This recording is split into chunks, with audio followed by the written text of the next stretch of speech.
নবী করিম সাল্লাল্লাহু আলাইহি ওয়াসাল্লাম যখন মৃত্যুশয্যায় নবী করিম সাল্লাল্লাহু আলাইহি ওয়াসাল্লামের পাশে মা ফাতেমাতুস সাদিয়া কান্নাকাটি করছেন। নবী করিম সাল্লাল্লাহু আলাইহি ওয়াসাল্লাম বলছেন, তুমি কেন কাঁদছো? তুমি কেন কাঁদছো? তখন বলছেন, বাবা, আমি তো বলতে পারছি না, আজ তুমি অসুস্থ। আর এত বেশি অসুস্থ ছিলেন সেই দিন নবী করিম সাল্লাল্লাহু আলাইহি ওয়াসাল্লাম না শুতে পারছেন ডান দিকে, না শুতে পারছেন বাম দিকে। এত তার শরীরে এত ব্যথা, এত জ্বর, তবুও তারপরেও নবী করিম সাল্লাল্লাহু আলাইহি ওয়াসাল্লাম বিন্দু মাত্র, রেশ মাত্র উনি ঘাবড়ে যায় নাই।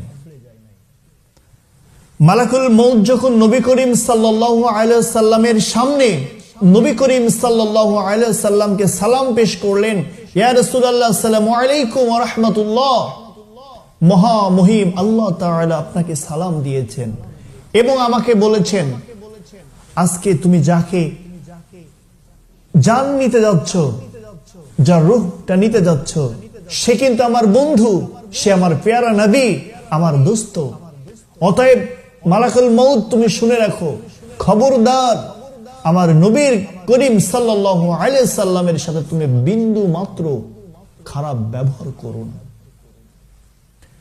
মা ফাতেমাতুস সাদিয়া বুঝতে পারছেন, আমার বাবা পৃথিবীর থেকে হারিয়ে যাবে, চলে যাবে, আর আসবে না, আর ফিরবে না। এমন একটি পথে যাত্রা হতে যাচ্ছে, এমন একটি পথের যাত্রী হতে যাচ্ছেন যে পথে একবার মানুষ গেলে আর ফেরে না। প্রিয় বন্ধুরা, এত বেশি ফাতেমাতুস সাদিয়া কান্নাকাটি করছেন, রাসূল করিম সাল্লাল্লাহু আলাইহি ওয়াসাল্লাম তার মেয়ের কানটাকে তার মুখ মুবারকে নিলেন। মুখ মুবারকে নিয়ে কি বললেন? নবী করিম সাল্লাল্লাহু আলাইহি ওয়াসাল্লাম বললেন, তুমি কান্নাকাটি করো না, তুমি ভেঙে পড়ো না, তুমি টেনশন করো না, চিন্তিত হও না। আমি আজকে চলে যাচ্ছি, ঠিক আছে, কিন্তু তুমিও শুনে রাখো, এই কবর জগতে সর্বপ্রথম সর্বোপরি মা ফাতেমাতুস সাদিয়া, তুমি শুনে রাখো, তোমার সাথে আমার সাক্ষাৎ হয়ে যাবে। আল্লাহু আকবার। এই কথা শুনিবা মাত্রই সাথে সাথে মা ফাতেমাতুস সাদিয়া চুপ হয়ে গেলেন, আর কান্নাকাটি করছেন না।